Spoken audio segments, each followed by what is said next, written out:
तो आज हम बड़े साहबजादे जो हैं गुरु गोविंद सिंह जी के, उनके बारे में जानेंगे कि उनकी शहादत कैसे हुई।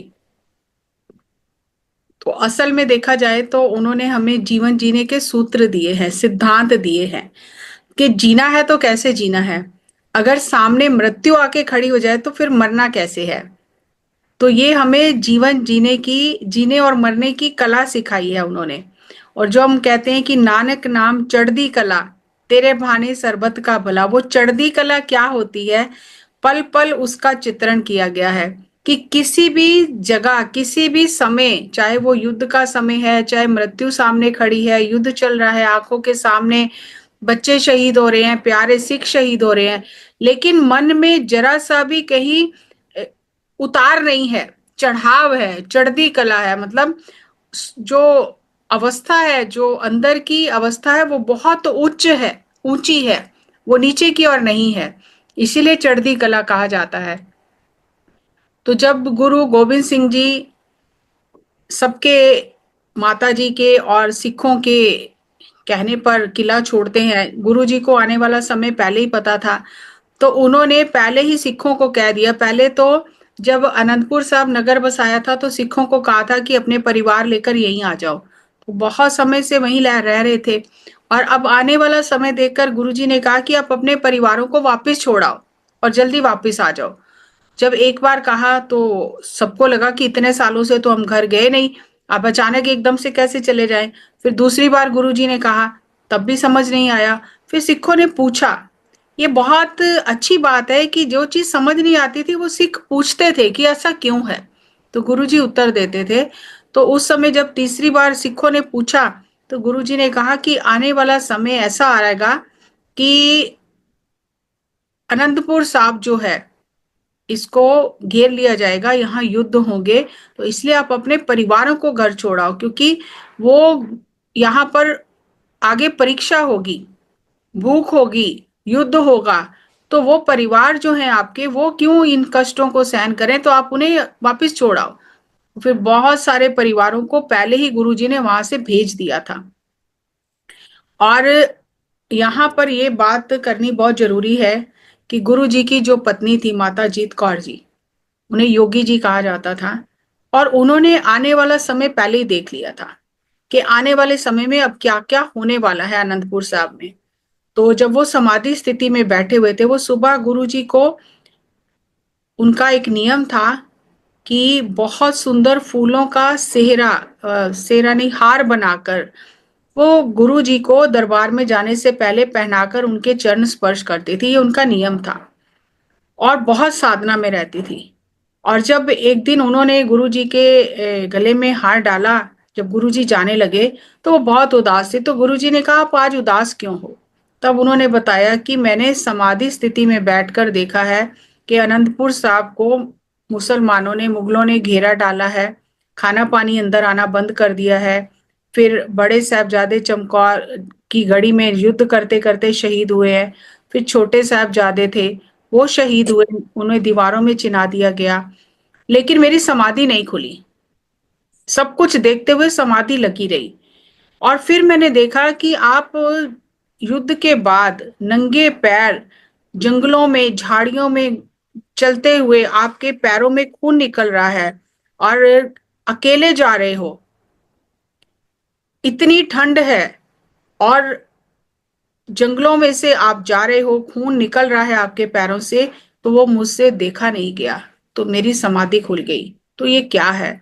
तो गुरुजी ने कहा, ये आने वाला समय है, ऐसा ही होगा। उन्होंने कहा कि बाकी सब तो मैंने देख लिया, लेकिन जब आपको इस अवस्था में देखा तो मुझसे सहन नहीं हुआ, मैं समाधि से बाहर आ गई, तो मैं ये नहीं देख सकती हूँ, तो मैं जाना चाहती हूँ।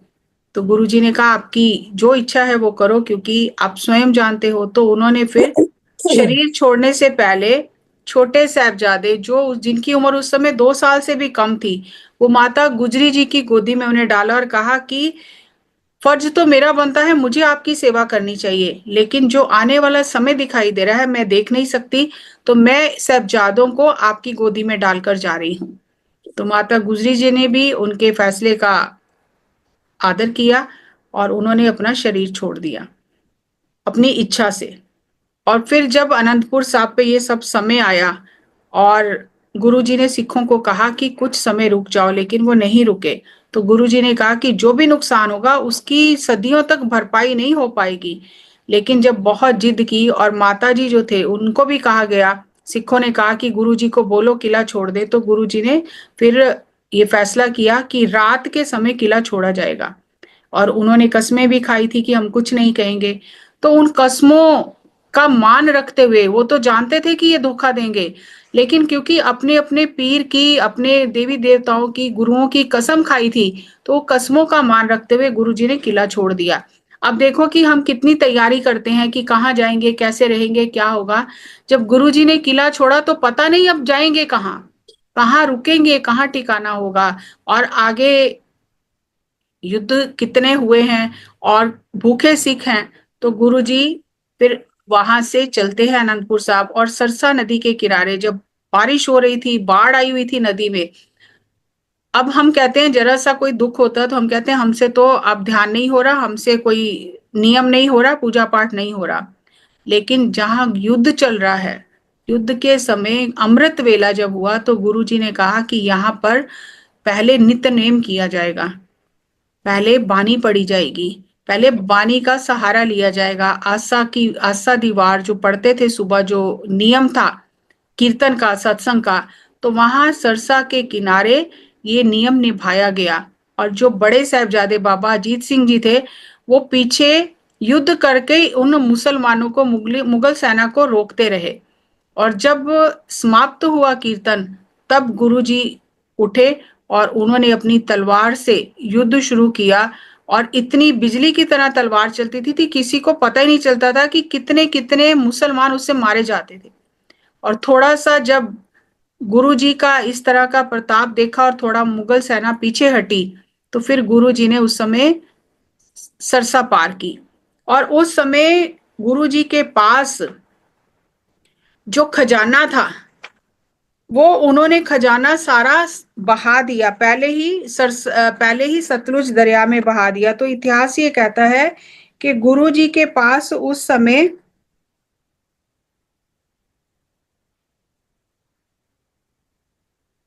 कहाँ लिखा,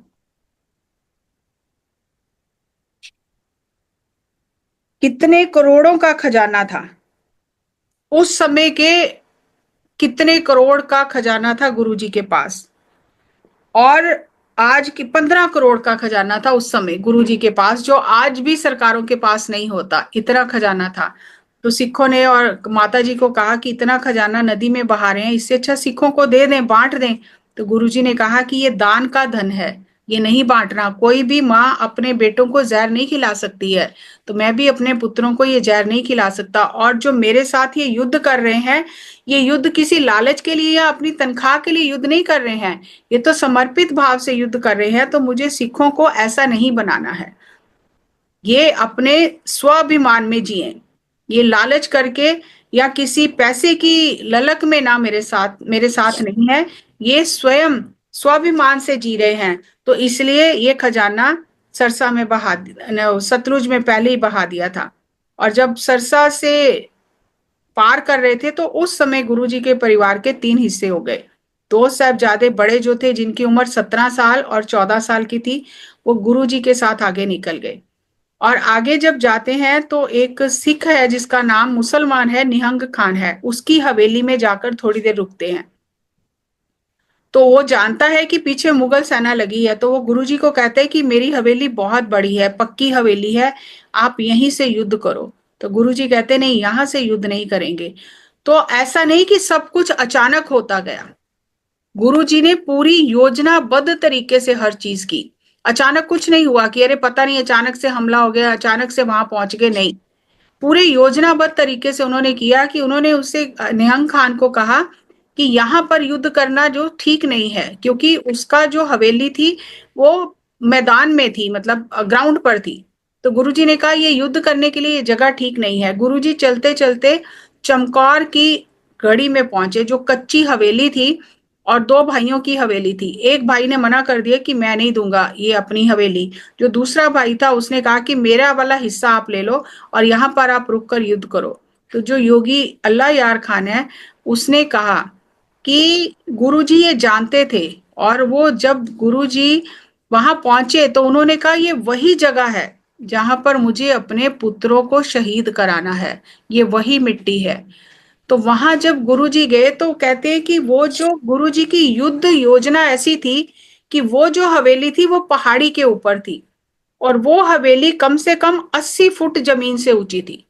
अब वहां से जब ऊंचाई से युद्ध किया जाता है तो कम नुकसान होता है, लेकिन आमने सामने मैदान में युद्ध किया जाता है तो ज्यादा नुकसान होता है। और वो उस पहाड़ पर चढ़ने के लिए उस हवेली में कम से कम 500-600 गज जो जगह थी वो चढ़ाई करके जाना पड़ता था। तो गुरुजी ने उस जगह को चुना युद्ध करने के लिए, जबकि वो कच्ची हवेली थी। और कितने जो ग्रंथ लिखा था, विद्यासागर नाम से एक बहुत बड़ा ग्रंथ था, क्योंकि गुरुजी के दरबार में 52 कवि थे, 52 कवि पोएट्स थे। तो वो पूरा ग्रंथ भी सरसा में बह गया, कितना खजाना सब कुछ सरसा में बह गया। और गुरुजी कुछ सिखों के साथ, तकरीबन 40 सिखों के साथ चमकौर की गढ़ी में पहुंचते हैं। अब वहां भूखे हैं, इतने दिनों से खाया नहीं है, ठंड है, बारिश हो रही है। वहां जाकर धीरे धीरे पीछे से मुगल सेना ढूंढती हुई पहुंच जाती है, और फिर उस गढ़ी को घेरना शुरू कर देती है। लेकिन इतना खौफ है उन्हें, इतना डर है गुरु जी की करामात का, गुरु जी की शक्तियों का, कि हिम्मत नहीं हो रही है उनकी गढ़ी की तरफ जाने की। तो घबराहट में वो अभी सोच भी नहीं पा रहे कि कैसे किया जाए, कैसे गढ़ी के अंदर जाया जाए। तो उस समय जब वो जाना शुरू करते हैं गढ़ी की ओर, तो गढ़ी के ऊपर से गुरुजी तीरों की वर्षा करते हैं, तो वो सब पीछे हट जाते हैं।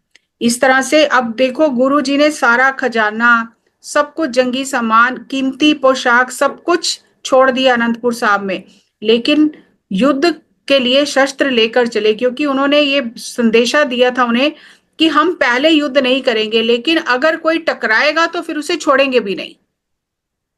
तो गुरुजी जानते थे कि आगे युद्ध होना है, तो कितना युद्ध का सामान लेकर वो वहां से अनंतपुर साहिब से निकले, कितने तीरों की बारिश करते रहे, वो सारे रास्ते तीर चलाते रहे, सब शस्त्र चलाते रहे। अब यहाँ गढ़ी में आकर भी ऊपर से वो तीर चला रहे हैं। तो एक बार जो जरनैल था उसने कोशिश की कि सीढ़ी लगाकर ऊपर चढ़ के अंदर जाया जाए, तो गुरुजी ने उसको भी ऊपर से तीर चलाया, और वो डर के भाग गया, एक तो मर गया और एक डर के भाग गया। तब जब ये युद्ध चल रहा है, और गुरुजी ऐसे जर्नैल हैं जो जिन्हें पता है कि कब किस समय क्या करना है, वो अपनी योजना के हिसाब से चल रहे हैं, लेकिन मुगल फौज जो इतनी 10 लाख की फौज गढ़ी के बाहर धीरे धीरे इकट्ठी हो जाती है, लेकिन उनकी हिम्मत नहीं पड़ रही, उन्हें समझ नहीं आ रहा कि अब कैसे किया जाए। जबकि उन्हें यह भी पता चल जाता है कि अंदर सिख बहुत कम हैं, भूखे प्यासे हैं, लेकिन फिर भी उनकी हिम्मत नहीं होती। और इस तरह से जब शाम का समय होता है, तो यहाँ पर भी गुरुजी सिखों को कहते हैं कि अब शाम के दीवान का टाइम हो गया है, परमात्मा को याद करने का टाइम हो गया है। तो अब उस समय भी वो पाठ करते हैं रहरास का, जो शाम को करने का नियम है, तो उस समय भी पाठ किया जाता है। हमें जरा सा कुछ होता है तो सबसे पहले नियम छोड़ देते हैं हम कि ये तो नहीं होगा। अब इतना मौत सिर पर नाच रही है, लेकिन सुबह और शाम वो जो आत्मा को बल मिलना है वाणी से, जो परमात्मा का सहारा लेना है, हम पहले दुनिया के सहारे लेते हैं, लेकिन गुरुजी हमें सिखा रहे हैं कि कैसी भी परिस्थिति हो, पहले परमात्मा का सहारा लो, अगर वो सहायता करेगा तो सब ठीक हो जाएगा, तो उसके नाम को नहीं छोड़ना।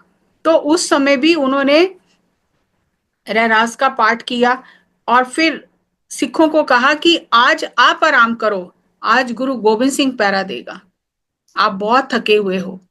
और जब सिख आराम करने लगे तो किसी के बाल सहला रहे हैं, किसी का मुंह चूम रहे हैं, किसी के पैर चूम रहे हैं, और इतना प्यार आ रहा है उन्हें सिखों पर कि ये आज की रात है ये मेरे साथ, और कल इनमें से कोई नहीं रहेगा, ये अपनी जान कुर्बान कर देंगे, ये इनकी आखिरी सांसें हैं। तो इतना प्यार कर रहे हैं उन्हें गुरुजी कि उनके मुंह चूम रहे हैं, उनके पैर चूम रहे हैं, और इतने धीरे धीरे चल रहे हैं कि कहीं मेरे पैरों की आवाज से इनकी आंख ना खुल जाए। इतना प्यार कौन गुरु करता है अपने शिष्यों से। लेकिन ये तो धर्म का युद्ध चल रहा है। तो इसलिए जब अगला दिन होता है, तो उस समय जो बाबा अजीत सिंह जी हैं, तब ये गुरुजी ये योजना बनाते हैं कि अब ये मुगल अगर इकट्ठे होके गढ़ी पर हमला करेंगे तो कच्ची गढ़ी है, तो गुरुजी ऐसी योजना बनाते हैं कि पांच पांच सिखों को गढ़ी का दरवाजा खोल के बाहर निकालते हैं। गढ़ी मतलब पंजाबी में कहते हैं हवेली, समझो आप, बड़ी हवेली। तो हवेली का दरवाजा खोलकर पांच सिख बाहर जाते हैं 10 लाख का मुकाबला करने, और वो मुकाबला करते करते शहीद हो जाते हैं।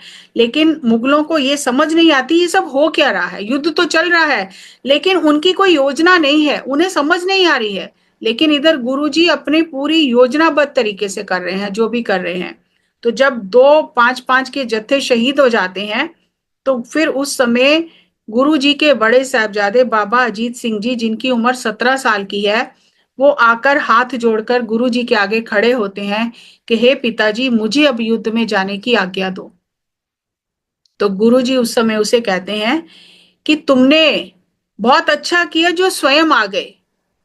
अगर हम कहते युद्ध में जाओ तो आपको शायद लगता कि हम प्यार नहीं करते, लेकिन क्योंकि आप स्वयं आए हो, तो हमारा तो ये काम है कि जो भी अपनी इच्छा करके आता है उसकी इच्छा को पूरी करना। जब सबकी इच्छाएं पूरी होती हैं तो आपकी भी इच्छा पूरी होगी। जाओ, युद्ध में जाओ। 9 साल की उम्र में हमने अपने पिता को भेजा था कि जाओ धर्म की रक्षा करो, आज हम आपको भेज रहे हैं कि जाओ धर्म की रक्षा करो। तो गुरुजी कहते हैं कि मुझे ये चाव है कि मैं अपनी आंखों से तुम्हें युद्ध करते हुए देखूं, अपनी आंखों से तुम्हें तीर खाते हुए देखूं छाती पे, ये मेरी इच्छा है, तुम मेरी इच्छा पूरी करो। तो गुरुजी उसे अपने हाथों से तैयार करते हैं, उसे शस्त्र सजाते हैं। तो यहाँ जो सिख होते हैं जो इतने प्यारे हैं गुरु जी के, वो हाथ जोड़ते हैं गुरु जी के आगे, प्रार्थना करते हैं कि आगे आने वाले समय में बाबा अजीत सिंह जी इस कार्य को संभालेंगे, गुरु कार्य को संभालेंगे, आप इन्हें मत भेजो, आप अपने बच्चों को लेकर यहाँ से चले जाओ, अपने पुत्रों को लेकर यहाँ से चले जाओ। तो गुरु जी भाई दया सिंह जी को कहते हैं कौन से पुत्र को लेके चला जाऊं, ये तो सारे ही मेरे पुत्र हैं, कौन से पुत्र को ले जाऊं और कौन से पुत्र को छोड़ जाऊं। तो वो चुप हो जाते हैं, कहते हैं कि जब ये खुद सामने आया है कि मुझे युद्ध में जाना है, तो मैं इसे युद्ध में भेजूंगा तैयार करके। तो उसे तैयार करके अपने हाथों से शस्त्र सजाकर युद्ध में भेजते हैं, और अपने हाथों से हवेली का दरवाजा खोलते हैं और पांच सिख उसके साथ देते हैं, और कहते हैं कि जितने तीर तुम्हारी छाती पर लगेंगे, मेरे खालसा पंथ के निशान उतने ऊंचे झूलेंगे। तो इसलिए छाती पर तीर खाना अपनी, क्या विजन है उनका अपने पंथ के लिए, कि कितने ऊंचे निशान झूलेंगे जितने तेरी छाती में तीर लगेंगे। तो वो जब जाते हैं बाबा अजीत सिंह जी, इतना युद्ध होता है वहां पर, तो लोग कहते हैं कि ये तो गुरु गोविंद सिंह जी आ गए हैं। तो बाबा अजीत सिंह जी उस समय उन्हें जवाब देते हैं कि गुरु गोविंद सिंह जी जैसा तो कोई है ही नहीं, कोई हो ही नहीं सकता, मैं उनका पुत्र हूं, पुत्र हूं उनका, उनके जैसा तो कोई हो ही नहीं सकता। अब देखो कि गुरु पुत्र होकर वो कह रहे हैं कि मेरे पिता जैसा कोई हो ही नहीं सकता।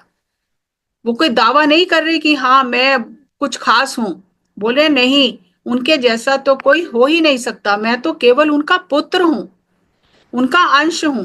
तो बाबा अजीत सिंह जी जब युद्ध करते हैं, उनके तीर खत्म हो जाते हैं, तलवार टूट जाती है, तो मुसलमान चारों ओर से मुगल सेना उन्हें घेर कर चारों तरफ से उन पर वार करके पीछे से आगे से आखिर वो धरती पर गिर जाते हैं। और पहले जब हवेली से बाहर आ रहे थे तो उन्होंने कहा था कि नाम मेरा अजीत है, जीता नहीं जाऊंगा, अगर जीत भी गया तो जीता नहीं आऊंगा, तो मेरे को जीतना है, अगर नहीं भी जीता तो जीता हुआ वापस नहीं आऊंगा, उनके हाथ में नहीं आऊंगा। एक होता है युद्ध करके दुश्मन के हाथ लग जाना, तो वो हार मानी जाती है कि दुश्मन ने पकड़ लिया तो हार हो गई, लेकिन यहाँ पर वो शहादत प्राप्त करते हैं। और जो पांचों सिख जब शहीद हो जाते हैं, साहबजादा शहीद हो जाता है, तो गुरुजी अटारी से, हवेली के जो ऊपर की छत होती है वहां से अपनी आंखों से युद्ध देख रहे हैं खड़े होके, जरा सा कांटा लग जाता है बच्चे को तो माँ की आंखों में आंसू आ जाते हैं, पिता घबरा जाता है, विचलित हो जाता है कि मेरा बेटा कष्ट में है। तो गुरुजी वहां खड़े होकर अपनी आंखों से युद्ध देख रहे हैं और वाह वाह कर रहे हैं कि मेरा बेटा कैसे युद्ध कर रहा है।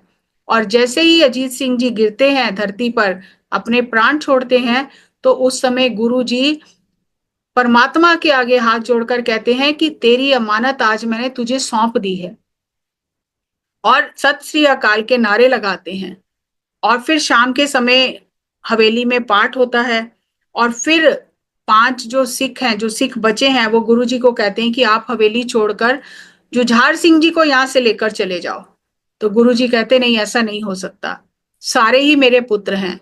तो फिर अगले दिन जब युद्ध होता है तो जुझार सिंह खुद आकर गुरुजी के सामने खड़े होते हैं और कहते हैं कि भाई से बिछड़ कर हमें जीना नहीं आता, मैं जी नहीं सकता हूं भाई से बिछड़ कर।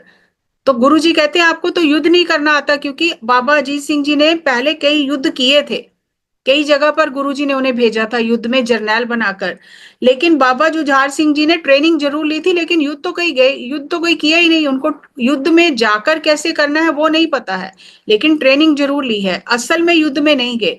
तो बाबा जुझार सिंह जी कहते हैं कि ठीक है, मुझे युद्ध में जाने का अभ्यास नहीं है, लेकिन वो अपने पिता को कहते हैं भाई से बिछड़ कर मुझे जीना नहीं आता, लड़ना नहीं तो युद्ध में मरना तो है आता। तो वो कहते हैं मुझे भी भेजो। तो उस समय भी सिख बहुत कहते हैं कि गुरुजी एक पुत्र को तो रख लो। तो गुरुजी कहते हैं कि नहीं, ये भी खुद खड़ा होकर सामने आया है कि मुझे युद्ध में भेजो, इसलिए इसकी भी इच्छा पूरी करनी है, इसे भी युद्ध में भेजना है। तो गुरुजी कहते हैं कि ये तो बहुत अच्छा हुआ कि दोनों पुत्र खुद सामने आ गए। तो कहते हैं इसका आगे परिणाम ये होगा कि जब जब धर्म पर अधर्म की भारी होगा, तब तब जवान जो खून है वो खुद सामने आएगा, खौल उठेगा खून, और वो खुद अधर्म का सामना करने के लिए खुद उठकर सामने आएगा, क्योंकि ये दोनों पुत्र खुद सामने आए हैं धर्म युद्ध में जाने के लिए। तो जब जब जरूरत पड़ेगी तो जो जवान खून है वो खौलकर अपने आप सामने आ जाएगा। तो 14 साल की उम्र है बाबा जुझार सिंह जी की, और फिर गुरुजी उन्हें छोटी तलवार देते हैं और छोटा नेजा देते हैं। तो वो कह रहे हैं मुझे भी बड़े शस्त्र दो। तो गुरुजी कहते हैं कि तुम इससे ही बड़ा शस्त्र समझो, और तुम्हारे इन्हीं शस्त्रों से ये जो फौज है मुसलमानों की, मुगलों की फौज है, ये मारी जाएगी। ये छोटे नहीं है, बड़े हैं, तुम्हारे हिसाब से तुम्हें शस्त्र दिए हैं। तो गुरुजी उन्हें अपनी कमर में से भी एक शस्त्र निकाल कर देते हैं कि जाओ, तुम जाकर युद्ध करो। तो खुद गढ़ी का दरवाजा खोल के हवेली का अपने छोटे पुत्र को भी भेजते हैं, और वो भी हजारों को मारते हुए शहीद हो जाते हैं। और फिर गुरुजी जब देखते हैं कि उसको मुगलों ने चारों तरफ से घेरा है, तो ऊपर से गुरुजी तीरों की बारिश करते हैं ताकि ये अपने जौहर दिखा सके, ये युद्ध कला अपनी दिखा सके, इसे जो युद्ध का चाव है इसका चाव पूरा हो सके। तो गुरुजी उसके ऊपर तीरों की एक छाता बनाते हुए चलते हैं ऊपर से, और वो आगे आगे जाकर फिर युद्ध करता है और अंत में शहीदी को पा जाता है। तो इस तरह से दोनों साहबजादे शहीद हो जाते हैं। और गुरुजी उस समय कहते हैं, जो 5-7 सिख बचते हैं, 20 सिख शहीद हो जाते हैं, तो गुरुजी उन्हें कहते हैं कि अब कल हम युद्ध में जाएंगे, और हम 5 जो सिख हैं, 5 प्यारे जो हैं, 5 प्यारों में से 3 प्यारे शहीद हो जाते हैं, 2 प्यारे बच जाते हैं। तो फिर वो बाकी जो सिख होते हैं वहां, वो 5 इकट्ठे होते हैं। तो गुरुजी उन्हें कहते हैं कि आज से हम आपको ये अधिकार दे रहे हैं कि आप अब खालसा पंथ को चलाओ, और हम कल शहादत पाएंगे। तो वो कहते हैं कि नहीं गुरुजी, हमारे जैसे तो आप लाखों बना लोगे, लेकिन हम सब मिलके भी एक गुरु गोविंद सिंह नहीं बना सकते हैं, तो आप यहाँ से चले जाओ। जब गुरुजी नहीं मानते तो वो पांचों कहते हैं कि अभी तो आपने हमें ये अधिकार दिया है कि हमें ये अधिकार दिया है कि आगे हम पंथ की कोई आदेश जारी कर सकते हैं, तो आज हम पांचों आपके आगे प्रार्थना करते हैं कि गोविंद सिंह जी इसी समय हवेली छोड़कर चले जाएं। तो गुरु जी फिर कहते हैं कि जो आपने कहा मैं आपकी बात मान लेता हूं, लेकिन मैं अकेले नहीं जाऊंगा। तो 3 सिखों को साथ लेकर जाते हैं, और एक जो सिख है उसका चेहरा गुरु गोविंद सिंह जी से मिलता है, उसका नाम आता है इतिहास में संगत सिंह। उसे अपनी पूरी पोशाक पहना देते हैं, उसके सिर पर कलगी लगा देते हैं और उसे कहते हैं कि जहां हम बैठे थे हवेली पर, वहीं से तुम तीर चलाते रहना। उसे अपने तीर दे जाते हैं और एक जो सिख है उसे कहते हैं कि सारी रात नगाड़ा बजाते रहना, ताकि उन्हें ये लगे कि हवेली में अभी बहुत सिख मौजूद हैं और हम तब निकलते हैं। और जब वो जाते हैं तो 3 सिखों को अपने साथ ले जाते हैं और उन्हें कहते हैं कि हम चारों अलग अलग दिशा में चले जाएंगे और आगे जाकर हम मिल जाएंगे, फिर इस तारे की सीध में आ जाना, मिल जाएंगे और मैं ऐसे चुपचाप से नहीं जाऊंगा। तब गुरुजी ताड़ी बजाकर वहां से और जोर से ये गूंज करके कि हिंद का पीर जा रहा है। अब देखो कितनी बारीकियां हैं, मैं समय के हिसाब से थोड़ा थोड़ा ले रही हूं। उन्होंने ये नहीं कहा कि सिखों का गुरु जा रहा है, हिंद का पीर जा रहा है, पकड़ सकते हो तो पकड़ लो। अब जो 3 सिख तीनों दिशाओं में गए, एक दिशा में गुरुजी गए, अब दूसरी दिशा से भी यही आवाज आ रही है, तीसरी दिशा से भी यही आवाज आ रही है, चौथी दिशा से भी यही आवाज आ रही है, ऊपर से तीरों की बारिश हो रही है, नगाड़ा बज रहा है। तो वो मुगल सेना इतनी हैरान परेशान हो गई कि आपस में ही लड़ने लग गए। उन्हें समझ ही ना आया कि कहाँ है क्या। इधर देखते हैं तो गुरु गोविंद सिंह जी नजर आते हैं, ऊपर देखते हैं गुरु गोविंद सिंह जी नजर आते हैं, इस तरफ देखते हैं तो गुरु गोविंद सिंह जी नजर आते हैं। तो उन्हें कुछ समझ ही नहीं आ रहा कि ये हो क्या रहा है। तो गुरु जी वहां से चले जाते हैं, तीरों की वर्षा करते हुए वहां से चले जाते हैं। तो सोचने की बात है, इतने तीर कैसे थे उनके पास। इतना युद्ध होते हुए अनंतपुर किला छोड़ के आए, सरसा नदी पार की और लगातार युद्ध हो रहा है, तो कितने तीर थे उनके पास जो अभी तक वो तीरों की बारिश कर रहे हैं। तो ये तो कुदरती, ये तो परमात्मा की शक्तियां काम कर रही थी। तो इस तरह से वो दोनों साहबजादे शहीद हो जाते हैं। और जो मैंने पहले कल ये कविता भी ली थी कि गुरुजी फिर कहते हैं, नंगे पैर वहां से जाते हैं और कहते हैं कि ये मेरे जो लाल हैं, इनकी शहादत का शोक नहीं मनाना, मैं तो कर्जा उतार कर जा रहा हूं।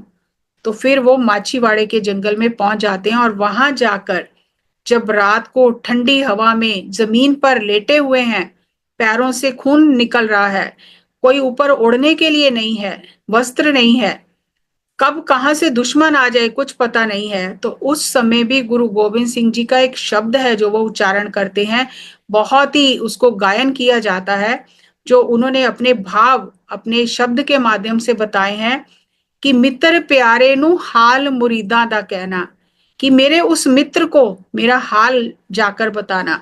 मित्र प्यारे नु हाल मुरीदा दा कहना, तुद बिन रोग रजाइयां दा ओढ़न नाग निवासा दे रहना, कि तेरे बिना रहना ऐसे ही है जैसे नागों की शैया पर सोना, और अगर तू साथ में है तो ये जमीन पर सोना भी मुझे सुखदाई है। ऐसे करके वो पूरा शब्द है, छोटा ही शब्द है, लेकिन मैं उसका सार आपको बता रही हूं कि अगर तू साथ में है तो चाहे टूटी हुई घास, सूखी हुई घास पर मुझे सोना पड़े, धरती पर सोना पड़े, मैं प्रसन्न हूं क्योंकि तू साथ में है। और अगर तू साथ में नहीं है तो चाहे बड़े बड़ी रजाई सुंदर कंबल में भी सो जाए, वो भी नागों के समान काटते हैं। तो इस तरह से गुरुजी उस समय भी परमात्मा का शुक्राना कर रहे हैं। हर एक पल में हर जगह उन्होंने हमें शुक्राना करना सिखाया। तो शुक्राना कर रहे हैं। और जब सुबह आकर भाई दया सिंह जी, भाई मान सिंह जी और भाई धर्म सिंह जी तीनों मिलते हैं गुरु जी को, तो गुरु जी उसी आनंद में हैं। तो भाई दया सिंह जी पूछते हैं कि गुरु जी अनंतपुर किला छोड़ दिया, नगर छोड़ दिया जो अपने अपने हाथों से बसाया था, साहबजादे शहीद हो गए, छोटे साहबजादों का माता जी का कुछ पता नहीं है, आपकी पत्नियों का कुछ पता नहीं है किधर गए हैं, फिर भी आपके चेहरे पे उसी तरह का आनंद है, ये क्या कारण है। तो गुरुजी कहते हैं क्योंकि बाहर आनंदपुर नगर बसा, वो अंदर के आनंद का प्रतिबिंब था। बाहर का आनंदपुर चला गया लेकिन अंदर का आनंदपुर तो वैसे का वैसा ही है। अंदर के आनंद में कोई कमी नहीं आई है, अंदर का आनंदपुर वैसे का वैसा ही है।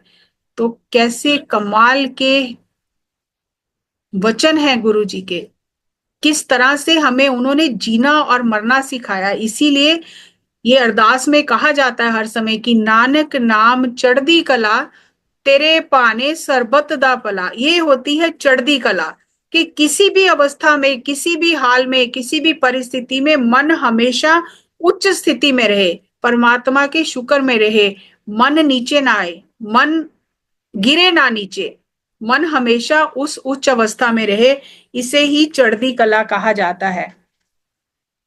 तो जब सिखों ने गुरु जी को कहा कि आप पुत्रों को लेकर निकल जाओ, चले जाओ यहां से, तो गुरु जी ने कहा कि नहीं, हम नहीं जाएंगे। और फिर जब जुझार सिंह जी ने जाने की आज्ञा मांगी गुरु जी से, तो कवि ने कुछ पंक्तियां लिखी हैं जो मैं आपके सामने बताती हूँ, सुनाती हूँ। जब बाबा जुझार सिंह जी ने कहा कि भाई से बिछड़कर मुझे जीना नहीं आता, लड़ना नहीं तो युद्ध में मरना तो है आता, तो गुरु जी उसे जवाब देते हैं, भर्राई सी आवाज में बोले गुरु गोविंद, पाला है तुम्हें नाज से, बोले गुरु गोविंद, रोका नहीं आगाज से, बोले गुरु गोविंद, उस नन्हे से जाबाज से, बोले गुरु गोविंद, ले आओ तने पाक पर शस्त्र सजा दूं, छोटी सी कमा नन्ही सी तलवार सजा दूं, हम देते हैं खंजर उसे शमशीर समझना, नेजे की जगह दादा का तुम तीर समझना, जितने मरे इससे उन्हें बेपीर समझना, जख्म खाए तो रोना नहीं दिलगीर समझना, जब तीर कलेजे में लगे तो सी नहीं करना, उफ मेरी जान मुंह से कभी नहीं करना, बेटा तुम ही हो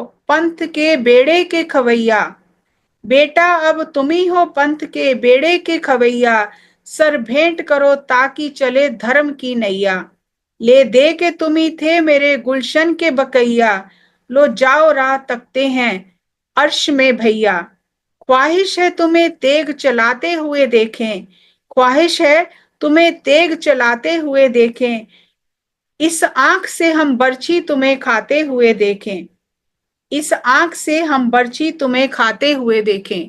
गुरु गोविंद सिंह जी अपने साहबजादों को कह रहे हैं कि लोगों की इच्छाएं पूरी होती हैं गुरु नानक के दरबार में आके, तो मेरी भी एक इच्छा है, मेरी ये इच्छा है कि मैं अपनी आंखों से तुम्हें युद्ध के मैदान में युद्ध करते हुए तीर खाते हुए देखूं, तो तुम मेरी इच्छा पूरी करो। और दोनों साहबजादों ने गुरु जी की वो इच्छा पूरी की, और जो आज ये निशान झूल रहे हैं, ये निशान साहबजादों की जो खून डुला है उसी के ऊपर ये निशान झूल रहे हैं। इसमें गुरु गोविंद सिंह जी ने अपने परिवार के खून का रंग डाला है, अपने परिवार के खून से इस खालसा पंथ की बगिया को सींचा है। तो हमारा क्या धर्म बनता है, हमारा क्या फर्ज बनता है, हमें इस पर विचार करना चाहिए कि गुरुओं की कुर्बानी को, जो उन्होंने हमें सिद्धांत दिए हैं, जो हमें जीना और मरना सिखाया है, हर हाल में परमात्मा का शुक्राना करना सिखाया है, उसकी याद में रहना सिखाया है, तो क्या हम कर रहे हैं? हर दिन हमें इस पर विचार करना है। ये दिन जो आते हैं इसीलिए आते हैं कि हम इन पर पुनः विचार करें। जो मुझे याद रहा, मुझे समझ में आया, जो मैंने जाना, मैंने आपके साथ साझा किया। तो इस तरह दोनों बड़े साहबजादे शहीद हो जाते हैं, फिर बाद में छोटे साहबजादे शहीद होते हैं। कल हम माता गुजरी जी के जीवन के बारे में थोड़ा जानेंगे कि कैसी वो माँ थी। एक ही एक इकलौती स्त्री हैं पूरे इतिहास में, पूरे धरती पर, जिन्होंने 85 साल की उम्र में धर्म के लिए अपनी कुर्बानी दी, और किस तरह उन्होंने अपने हर एक रिश्ते को पूरा जीवन निभाया। इसके बारे में हम कल थोड़ा विचार करेंगे। आप सभी का बहुत बहुत धन्यवाद। Thank you, thank you, thank you.